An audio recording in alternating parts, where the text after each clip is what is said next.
Tay, dapat bilhan niyo ako ng laptop. Aanhin mo naman yun, anak. Magkokolehiyo na ako, Tay. Dapat kompleto ako sa gamit. Kailangan ba yung Grace? Mag-uumpisa ka pa lang, ha? Oo, Tay. Tawagan niyo ni si Nanay para makapagpadala na siya ng pambili ko. Mag-iipon pa yun nang ipapadala niyang pera, anak. Ay, basta, Tay. Hindi ako mag-aaral kapag wala akong laptop.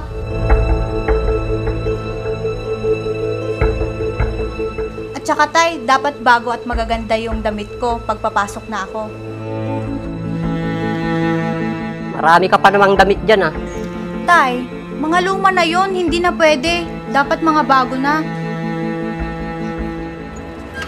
Tay, hindi pa ba luto yung ulam? Hindi pa, Grace, pero malapit na.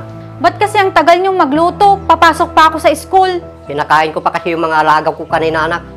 Dapat, Tay, nagluto muna kayo bago niyo pinakain yung mga alaga niyo. Kung maligo ka kaya muna, anak. Baka luto na yun pag nakaligo ka na. Alam niyo naman na hindi ako naliligo hanggat hindi ako kumakain, di ba? Oo nga pala, Grace. Nakalimutan ko. Pasensya ka na.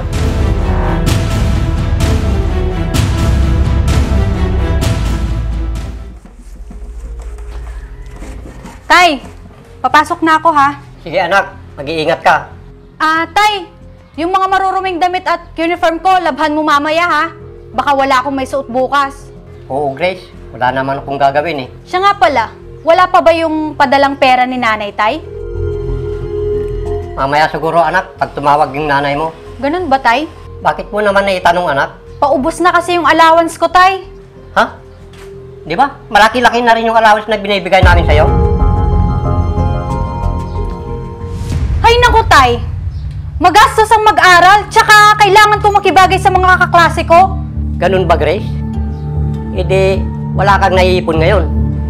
Kulang pa nga, Tay, eh. Paano ako makakaipon? Kung magtipid ka kaya, anak, para hindi ka kulangin. Hindi pwede yun, Tay.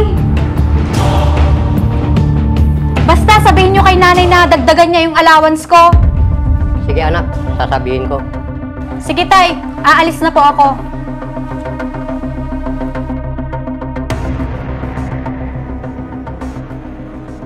Mahirap talaga magpalaki at magpaaral ng anak. Palibhasa, na-spoiled siya sa nanay niya nung bata pa siya. Hindi niya lang alam kung gaano hirap ang dinaranas ng nanay niya sa ibang bansa para lang matustusan ng pangangailangan niya at pag-aaral niya.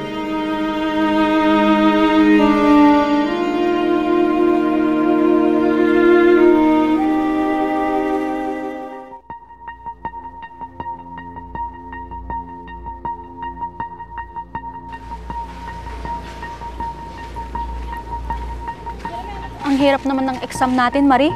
Ha? Ang dali nga eh. Hindi mo ba nakuha? Hindi eh. Sigurado bagsak ako dun.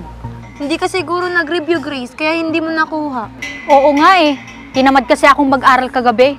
Bakit? Baka puro chat at panunood lang sa laptop mo ang ginagawa mo kagabi. Huwag ka nga makialam.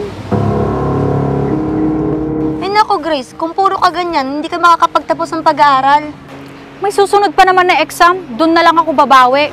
Alam mo, Grace, nag-aaral tayo para matuto tayo sa buhay. Para sa inaharap natin. Dami mong alam. Diyan ka na nga.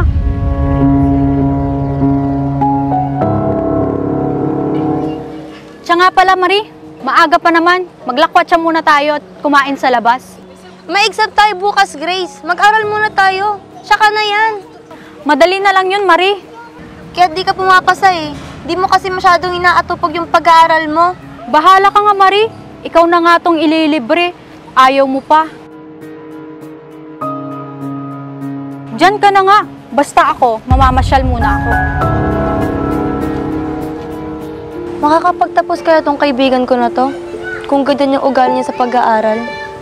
Palibhasa kasi, laki sa luho.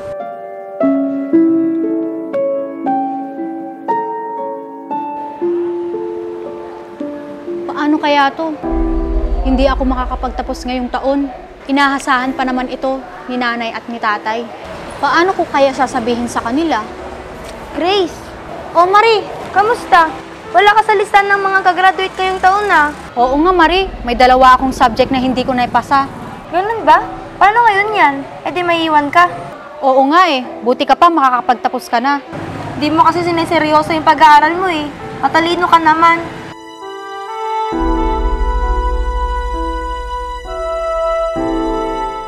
Napabayaan mo na yung pag-aaral mo, Grace. Makakabawi ka rin sa susunod na taon. Tuloy mo lang. Yun na nga eh. Inaasahan pa ni nanay at ni tatay na makakapagtapos ako ngayon. Hindi naman pala. Naiintindihan ka ng mga yun. Basta sabihin mo lang yung totoo. Lahat ng pangangailangan ko, binibigay nila. Tapos ganito lang ang igaganti ko. Nagpakahirap si nanay sa abroad para mapag-aral lang ako. At si tatay naman, sa pag-aalaga sa akin. Huwag mong isipin yun. Basta pilitin mo makatapos para makabawi sa kanila. Oo, Marie. Gagawin ko yon. Oo, Nay. Sasabihin ko. O sige, nandito na si Grace. Bye na. Tay, mano po? O Grace, nandito ka na pala. Tay, sino yung kausap mo sa cellphone? Yung nanay mo, anak. Tinatanong niya kung kailan ang graduation mo. Ah, ganun ba, Tay? Bakit, Grace? May problema? Ah, Tay, hindi po ako makakapagtapos ngayong taon na to. Ha? Bakit? Palagi ka naman pumapasok ah. Oo nga po, Tay. Nahilig ako sa pagbabarkada at paglalakwatsa. Kaya medyo napabayaan ko ang pag-aaral ko. Yan na nga bang sinasabi ko eh. Sunod ka kasi sa luho, kaya ganyan ka. Pasensya na po, Tay. Darating pa naman yung nanay mo ngayon para sa graduation mo.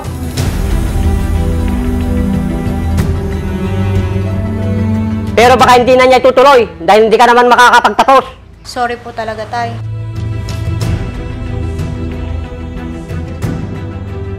Ano pa bang magagawa natin? Nandyan na yan. Pero sa susunod na taon, Tay, sisikapin ko po makapagtapos para hindi po nakakahiya sa inyo ni nanay. O anak, tuparin mo yan para sa amin ng nanay mo. Salamat, Tay, sa pangunawa nyo.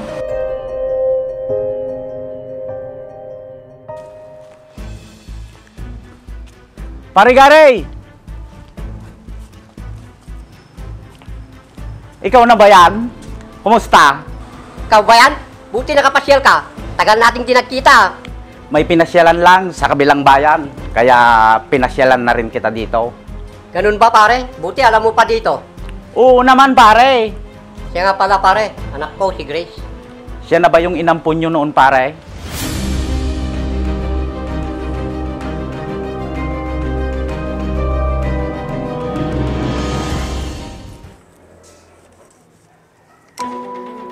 Tay, pwede ba tayong mag-usap? Ano yun anak? Totoo ba, Tay, na ampun lang ako? Alam mo anak? Totoo ba? Oo anak.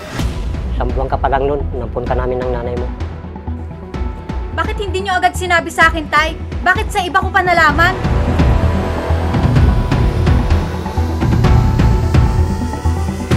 Kung sabihin namin sa'yo anak, maiintindihan mo kaya kami? Ewan ko, Tay, naguguluhan ako. Grace, saan ka pupunta anak? Sa kaibigan ko, Tay, magpapalipas lang ako ng sama ng loob.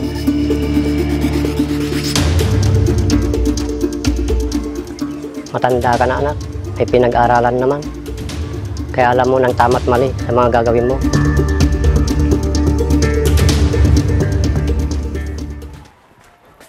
Marie,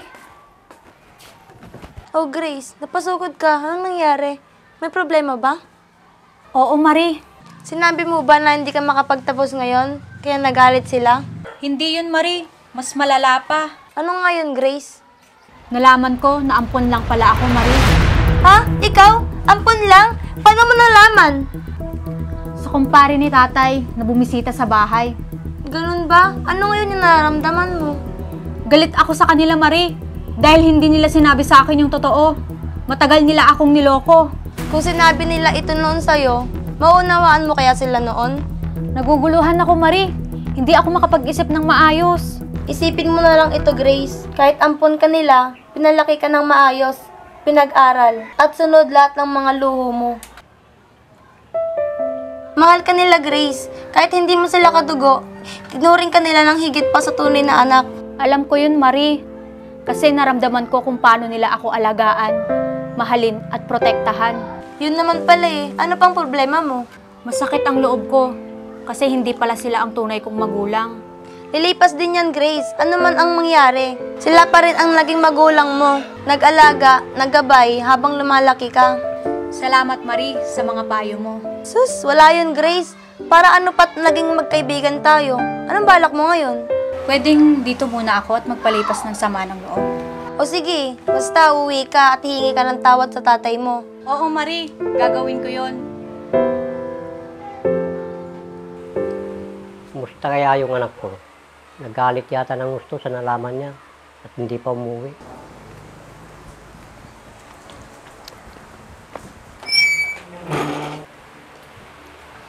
O anak, Tay, mano po? salamat naman anak at nakabalik ka na. Tay, sorry po sa nagawa ko. Wala yun anak, natural lang yung reaksyon mo. Kalimutan na natin yun. Salamat po, Tay. Nalaman po ba ito ni Nanay? Oo anak, tinawagan ko siya pag alis mo. Iyak nga ng iyak eh. Ganun po ba, Tay? Pasensya na po talaga. Huwag kang mag-alala anak, okay na siya. Naiintindihan niya ang sitwasyon mo. Salamat naman kung ganun, Tay. Alam mo anak, kahit hindi ka manggaling sa amin, sa puso't isipan namin ng nanay mo, tunay ka naming anak. Tandaan mo yan. Salamat po, Tay.